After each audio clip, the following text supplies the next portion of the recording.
Thank you, President Lula, and I thank you for the invitation. Excuse me. And I thank the government of Brazil for the exceptional hospitality.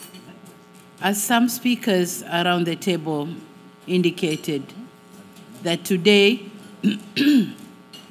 we find ourselves in a world of plenty, in a world where some parts of the world still faces poverty, starvation, disease, malnutrition, and underproductivity.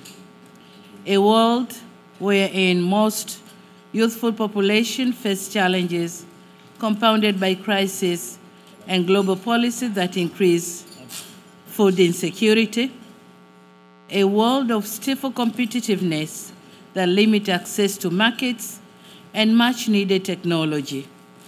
A world where many still awaits globalization promise of prosperity to be met, while remaining optimistic that global governance reforms will lead to both fairer representation and access to the resources needed to eradicate poverty.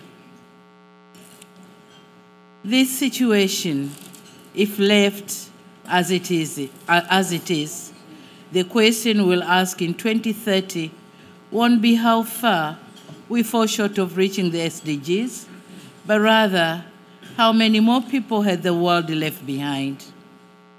It is our belief that fairer, just, and sustainable world will come about when developing countries like mine garner the support, resources, and representation necessary to drive sustainable development.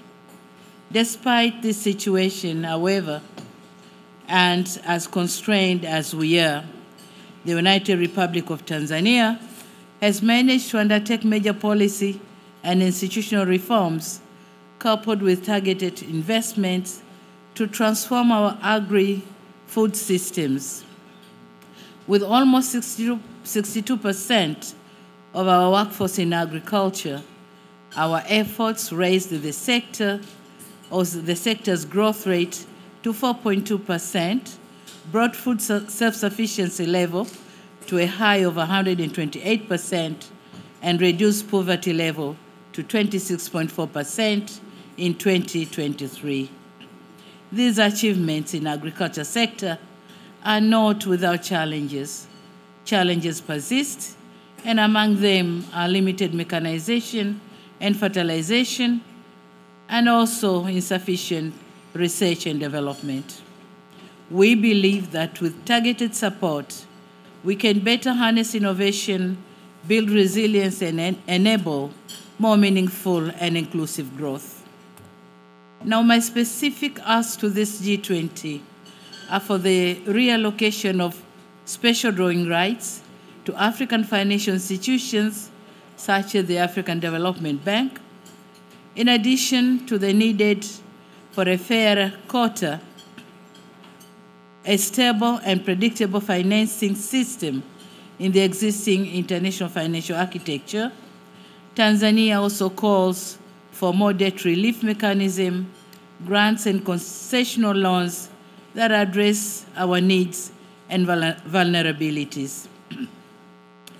On the G20's Global Alliance Against Hunger and Poverty, the United Republic of Tanzania supports this bolstered partnership that would foster innovation and inclusive growth. As a founding member, we are committed and ready to participate in this program. Excellencies, our gathering here speaks to our collective commitment to not leave the world as it is. We must redouble our efforts and reignite our commitments to build a fairer, prosperous, and just world. I thank you very much. Thank you, Mr. Chair.